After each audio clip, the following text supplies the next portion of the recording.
അത്ഭുതമെന്ന് പറയട്ടെ, മൂക്കു മുതൽ അങ്ങ് മൂലമറ്റം വരെയുള്ള ശരീരഭാഗങ്ങൾക്ക് മസിൽ വരാനുള്ള യന്ത്രങ്ങൾ ഇവിടെ നിരത്തി വച്ചിട്ടുണ്ട്. തിന്നതൊക്കെ എല്ലിന്റെ ഇടയിൽ കയറുമെന്ന് അമ്മ പറഞ്ഞപ്പോൾ ഞാൻ വിശ്വസിച്ചിരുന്നില്ല.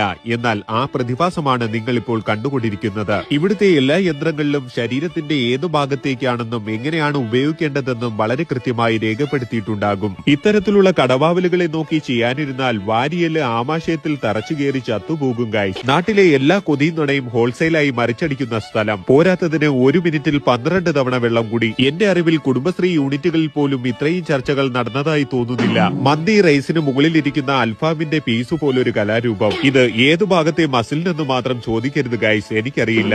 ഏതോ മുട്ടൻ കയറ്റം ചവിട്ടി കയറ്റുകയാണെന്ന് തോന്നുന്നു. സൈക്കോസിസിന്റെ പല അവസ്ഥാന്തരങ്ങളും കണ്ടിട്ടുണ്ടെങ്കിലും ഇന്തമാതിരി പൈത്യം കാണേണ്ടി വന്ന എന്റെ കിളികൾ ഇനി മടങ്ങി വരില്ല എന്നും പറഞ്ഞ് പോർബന്ദറിലേക്ക് പറന്നുപോയി. ആഹാ, നല്ല വെളിച്ചെണ്ണയിൽ വറുത്ത ചിപ്സ്. അടുത്ത കർക്കിടകത്തിന് പോലും വണ്ണം കുറയുമെന്ന് എനിക്ക് തോന്നുന്നില്ല.